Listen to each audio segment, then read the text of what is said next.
Hi hello வணக்கம் and welcome to this is movies review Tamil. இந்த movie ரிவ்யூவில் ஒரு பேன் இண்டியா ஃபிலிமாக வெளிவந்திருக்க கண்ணப்பா இந்த மூவியோட ரிவ்யூ பற்றி தான் பார்க்க போகிறோம்.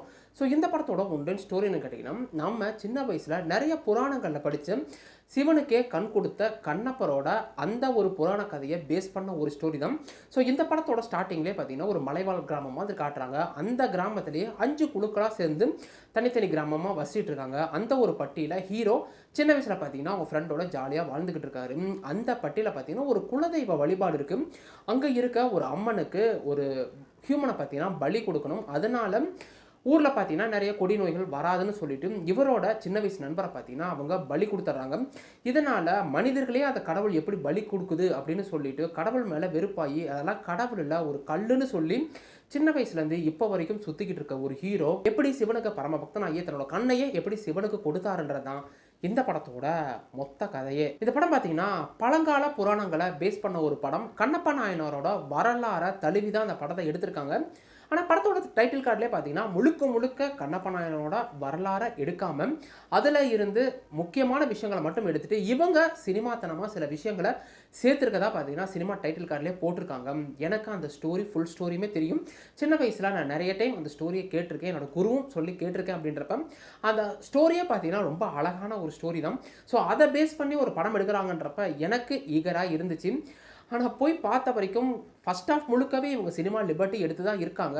அந்த செகண்ட் ஹாஃப்க்கு மேலே தான் கண்ணப்ப நாயனாரோட முழு வரலாறுமே உள்ளே வருது. அப்படின்றப்ப அவங்க எப்படி சின்ன வயசில் அந்த காட்டில் இருந்திருப்பாங்கன்னு சொல்லி அது மினிமலிஸ்டிக்காக தான் இருக்கும் அந்த ஸ்டோரியே ஒரிஜினல் வெர்ஷனில்.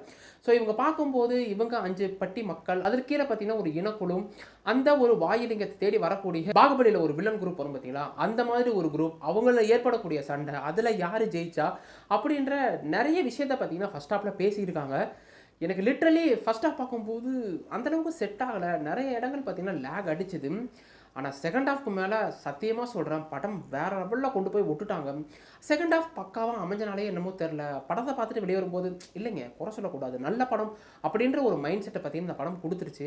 ஆனால் ஃபஸ்ட் ஹாஃபில் பார்த்தீங்கன்னா ஹீரோ யார், அவர் பட்டி மக்கள் எப்படி, அவங்களுக்குள்ள ஒரு ட்ரெடிஷ்னல் வழக்கம், அந்த பலி கொடுக்கறது, அந்த காலகையர் கூட்டம் மாதிரி ஒரு விஷயம்னு சொல்லிட்டு ஃபஸ்ட் ஹாஃப் கொண்டு போயிருந்தா கூட ஹீரோவுக்கும் ரொமான்டிக் போர்ஷன்லாம் இருக்குங்க. அது இந்த அளவுக்கு ஒரு சாமி படத்தில் கொண்டு வரணுமா, அந்த அளவுக்கு கிளாமர் வச்சிருக்கணுமான்ற பர்சனலாக ஒரு கேள்வியும் வந்துச்சு.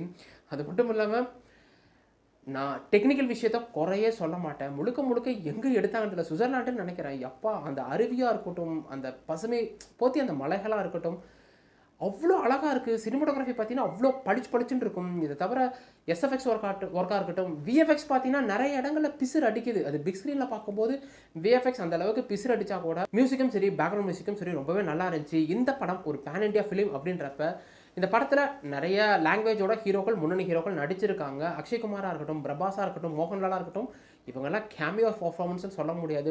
முழுக்க பார்த்தீங்கன்னா ஒரு 10 நிமிஷமாச்சும் உள்ளே வந்துட்டு போகிறாங்க. என்னை கேட்டிங்கன்னா மோகன்லாலோட கேரக்டர் ஒரு இன்ட்ரெஸ்டிங் கேரக்டர் தான். அதுவே பார்த்தீங்கன்னா என்னை ரொம்பவே இம்ப்ரெஸ் பண்ணிச்சு. ஆனால் அதை விட பிரபாஸோட அந்த கேமியோ ரோல் பார்த்தீங்கன்னா அவ்வளோ பக்காவாக இருக்கும். குறைஞ்சது ஒரு 1/4 மணி நேரமாச்சும் பிரபாஸ் உள்ளே இருப்பார். என்ன கேட்டிங்கன்னா கேமியோன்னு வைக்காமல் அவ்வளோ நீட்டாகவே கொடுத்துருக்காங்க. இதை தவிர கொடுத்த ரோலை எல்லாம் நீட்டாக நடித்து கொடுத்தா கூட ஃபஸ்ட் ஹாஃப் தாங்க இந்த படத்தில் பெரிய பிரச்சனையே. இந்த படம் 3 மணி நேரம் ஓடுது. அந்த ஹீரோவுக்கும் உண்டான லவ் போர்ஷனெல்லாம் சுருக்கி இன்னும் கொஞ்சம் கம்மி பண்ணி 2.25 மணி நேரத்தில் இந்த படத்தை கொடுத்துருந்தாங்கனால இன்னும் பெட்டராக கனெக்ட் ஆகிருக்குமோன்னு தோணுச்சு. ஆனால் செகண்ட் ஹாஃப்லாம் பார்த்தீங்கன்னா வச்சு செஞ்சுட்டாங்க. அந்த அளவுக்கு பார்த்தீங்கன்னா செகண்ட் ஹாஃப் ஒர்த்தபுளாக இருக்கும். கிளைமேக்ஸ்லாம் பார்த்தீங்கன்னா நீங்கள் இந்த ஸ்டோரி தெரியலனா நிறையா ஒரு ஹார்ட் டச்சிங்கான விஷயத்தை உங்களுக்குள்ளே விடும். படத்தை பார்த்துட்டு வெளியே வரும்போது ஒரு சின்ன கனத்தை இதயத்தோடையும் ஒரு ஹார்ட் மென்ட்டோடு தான் வெளியே வருவீங்க. ஸோ வாய்ப்பு கிடைச்சா ஒன் டைமாச்சும் பாருங்கள். படம் தமிழ் டிப்பிங்கில் அவைலபிளாக இருக்குன்றப்ப இது ஒரு சாமி படங்க. அதில் எதுக்கு அவ்வளோ கிளாமர் வச்சுங்க, இது ஒன்று தான் குறையா இருந்துச்சு. மற்றபடி நீங்கள் ஃபேமிலியோட தாராளமாக பார்க்கலாம். மொத்தத்தில் இந்த கண்ணப்பா எப்படி இருக்குன்னு கேட்டிங்கன்னா, இது ஒரு புராணத்தை பேஸ் பண்ணக்கூடிய ஒரு ஸ்டோரி. டைட்டில் கார்டிலே போட்டாங்க கண்ணப்ப நாயனாரோட வரலாறை எடுத்து சில விஷயங்கள் சினிமாத்தனமாக தான் எடுத்துருக்கோன்னு.